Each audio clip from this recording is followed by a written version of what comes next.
The soft mod just got an update and a complete revamp, so I think that this is a great time to go over the lore behind the mod and the backstory of each of the characters.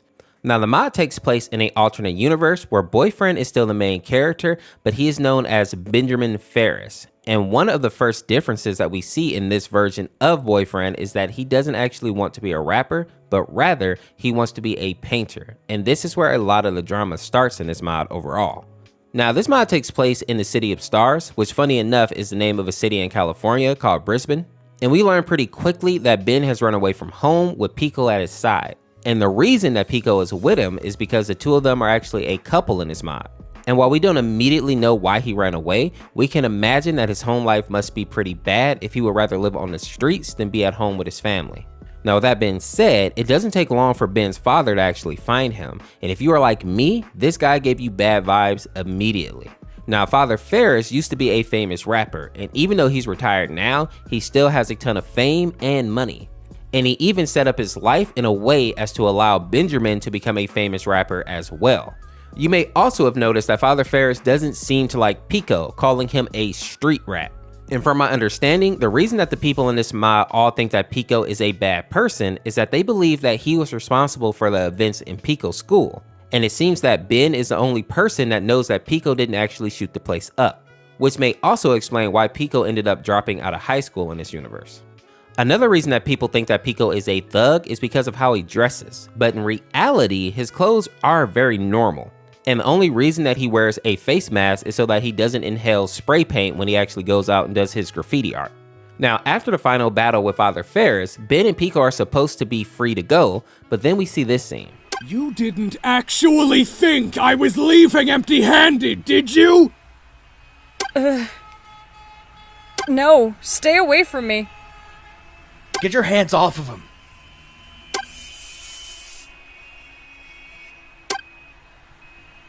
Pico!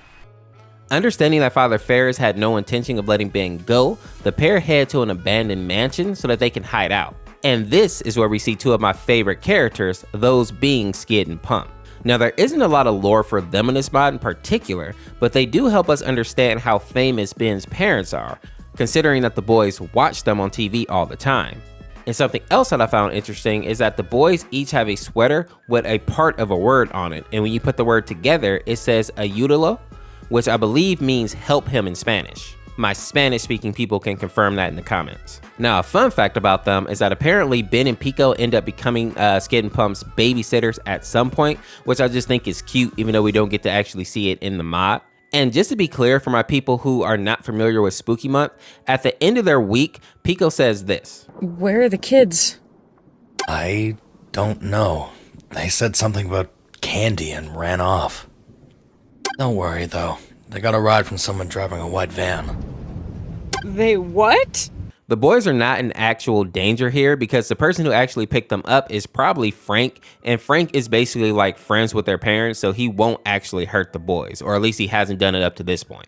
Now, in this week, we also see this mod's version of Monster, but it has an interesting twist to it. From my understanding, this monster doesn't represent PTSD like many people initially believed, but rather it actually represents how Ben views his parents and the trauma that they've put him through. And while we haven't been introduced to Mother Maris in the mod at this point, she plays a large role in his abuse as well, but that will become a bit more clear in weeks 4 and 5 of the mod. But one thing that I will say about Monster right now is that if his design choices have the same meaning as they did in version 1 of the mod, the red hands and the red smoke coming out of his mouth represent the ways in which his parents actually abused him.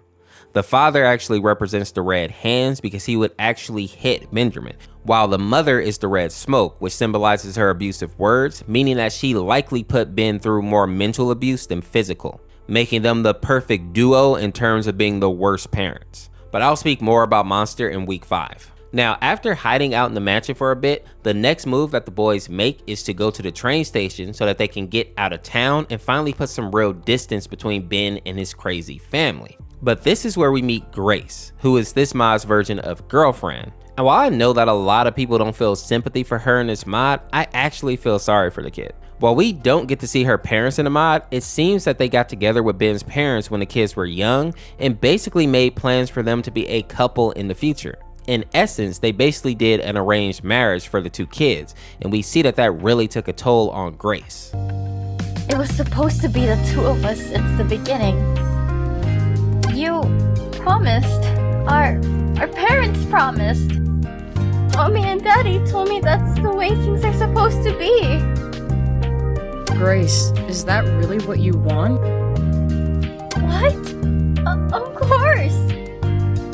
We were born to be together. That's our destiny. And while I'm not going to go too hard and disrespect the concept of arranged marriage, because I know that in some cultures it is still very important, I do believe that people should have the freedom to actually make their own choices in life, especially in a situation like this where Ben doesn't even like women. If the two of them went through with this situation simply to make their parents happy, they would both end up being miserable, which would be extra sad considering that Grace and Ben have been best friends since they were children. And just to add on to that point, if the lore of this version is the same as in V1, the reason that Grace wears that baggy sweater is because she has body image issues. And when they were younger, Ben was the only person that really helped her through that, even going as far as to paint beautiful pictures of her so that she could see herself the way that he actually sees her, which is another reason that I have sympathy for Grace. While Ben may not have feelings for her, it makes sense that she may have actually developed real feelings for him over the years. And while Grace doesn't end up with Ben in this mod, I was happy to see that they added a new week for her where she's actually starting to live her own life and make her own decisions. But I'll speak more about that when we actually get to week 6. Now, after their encounter with Grace, the boys are snatched up by Mother Maris and her goons. And while his mom is trying to put on like a face of a caring parent, you can tell that she is just as evil as the father. And it becomes even clearer when Ben tells her that he's not going to go with her. We love you so much, Benjamin. Why don't you just come with me and... I'm not going with you. Fine. Be that way. I'm sure you can all tell, but when she doesn't get her way, she basically gets a dead-eyed look and her voice loses all its emotion. And once I learned that she was a model and an actress, it made so much more sense why she's able to put on such a good act and pretend like she's a good parent. Now, this week ends with this scene here that does a good job of showcasing the trust that Ben and Pico have in each other.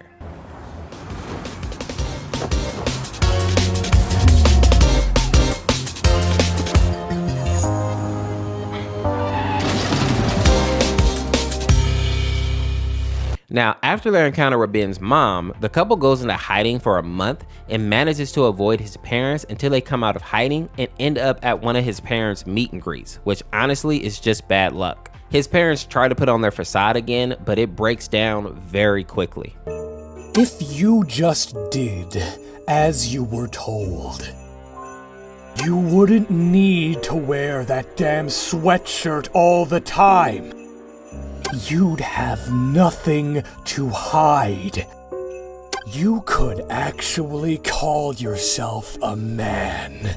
It seems that the parents are just willing to say the quiet part out loud now, but I think the most important part of this week is when Monster makes its return. This scene is basically meant to show us that Ben is not afraid of his parents anymore, and it's not going to allow them to control his life. And I think that this scream here is basically supposed to be him finally being able to stand up for himself and face his parents. And now that they no longer hold power over him, this monster that used to haunt him is now fading away, meaning that he and Pico can finally start to live their life together without being hounded by his parents. Now we move over to week 6, which is a completely new addition to the Soft universe, which basically shows life after Ben and Pico escape from Ben's crazy parents. And it starts with them doing a double date with Grace, which is great for a few reasons. The main one being that it shows that Grace has moved on from Ben and also that she is willing to go out and live her own life. Now her new boyfriend is this guy who's basically like this universe's senpai. He seems to have issues with Ben, even showing up to the date holding a knife and having a desire to make Ben pay for taking away Grace's happiness, which of course is why he challenges him to a rap battle. I don't know if the development team meant to make this guy unlikable, but it seems like Grace found herself a loser if I'm being honest. I suppose he does get better in the end when he beats Ben in a rap battle, but the sad part here is that I feel like if he would have lost, he likely would have continued being a jerk and just kind of been insecure. One good thing that I think came from this battle though is that it shows that Ben really can stand up for himself now and isn't afraid to do so. And we also get to see that Grace has started to rebel against her parents. Because I mean, she actually does lie to her parents so that she can go on this double date. So all in all, I think it turns out great for everybody in the end. Now, fun fact about this week is that if you look in the background, you can actually see soft versions of OG characters walking by. Now, I couldn't identify all of them, but I know I saw Garcello and Annie for sure. I think that these two right here are Ko and GSU. This right here is the Red Among Us, obviously.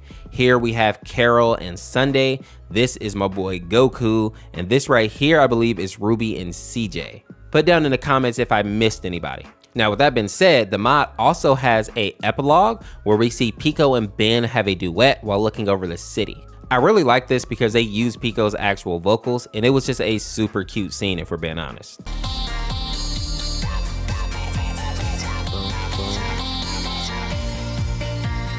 This is beautiful. This is gonna be my favorite song right here. And I may be wrong here, but I think this is also the first time that they each say that like they love each other. Now, the main mod then ends with Pico getting a call from his father asking him to come home for Christmas. And Pico and Ben basically decide to go meet his parents together, giving the pair a happy ending. Now, there are a few songs in the free play and one hidden song as well. And the first song is called Promise, and it is BB Panzu's version of the soft mod. And if I remember correctly, he only made one song, and it was based on the train station scene in the original mod. The second song is called Rolling Girl, and it is based on a Miku video by the same name, and was honestly one of my favorite songs in the whole mod. I'll go ahead and put like a side-by-side comparison in the video here so that you can actually see the similarities. The next song is called Lag Train, and it is heavily inspired by the music video by the same name. I know the art style may not be for everyone, but I thought that it was well done. And the hidden song in the mod is called I'm Crashing Out, which is this song with Soft Goku. Apparently there's only like a 1% chance that he pops up in your playthrough, so I didn't get him in mind, but I saw that Community Game was actually able to unlock him. All in all, I thought that this was a fantastic update, and I hope to see more old school mods get a revamp like this.